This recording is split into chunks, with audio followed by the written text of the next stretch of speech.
You know, I've been saying for a long time that there's an amazing societal convergence right now that sees the peak of materialism, elitism, a need to be recognized, all at the same time. Anything that can add to the facade of prestige and importance, from photos in front of private jets so you can post them on Instagram, to the surge in plastic surgery procedures. By the way, it included 200,000 teens last year.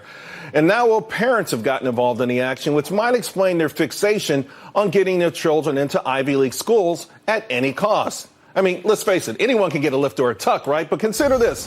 16 U.S. presidents, including the last 5, attended Ivy League schools. Now, that's something you can brag about. Joining me to discuss National Diversity Coalition for Trump advisor Madison Jessiato, Independent Women's Forum visiting fellow Kelsey Bowler. Kelsey, let me start with you. I mean, I think it's part and parcel of this what we live in now, the society that we live in. I don't think it's a good thing either.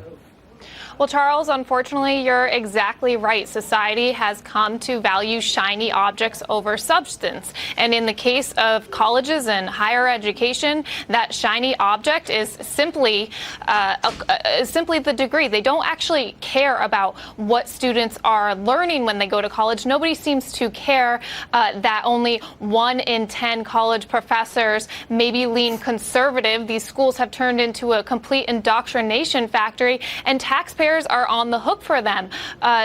Student loan debt is up to $1.5 trillion.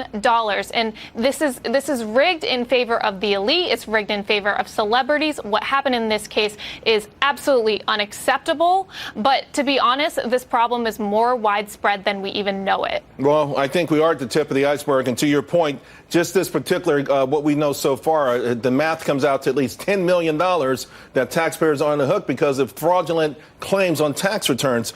Madison, one of the young ladies involved, the CEO's daughter, gloated about cheating on the SA team. Not only did they cheat on the SA team, they bribed the Georgetown coach, a tennis coach. But the idea that it was something to be proud of even exacerbates the frustration of the general public. You know, it's just absolutely appalling when you look at what has gone on. It's not surprising, but it's appalling. And there's so many hardworking students out there that deserve those spots. I have a younger sister who's at Pepperdine now. She's a sophomore. She applied to USC, did not get in. Could that have maybe been her spot? Could that have been someone else's spot? Someone who didn't come from a rich elite family, who worked hard and wanted that education, unlike Lori Loughlin and some of these other kids who didn't appreciate it. Lori Loughlin's daughter's on video saying she doesn't even really plan to go to school that much. She doesn't really care about school. She wants to party, go to football games. Yeah.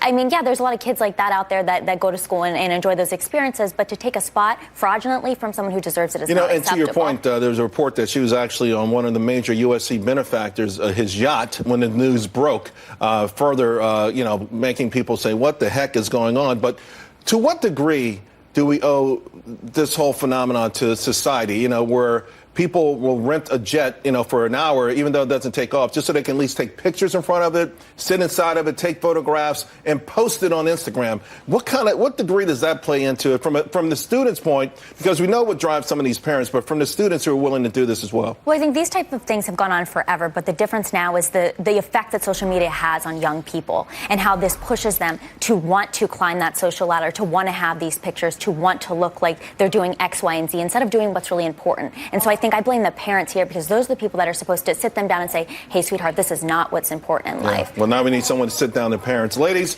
I wish we had more time. We're going to talk about this again, but we just have major breaking news out of the UK. Kelsey, Madison, thank you both very much.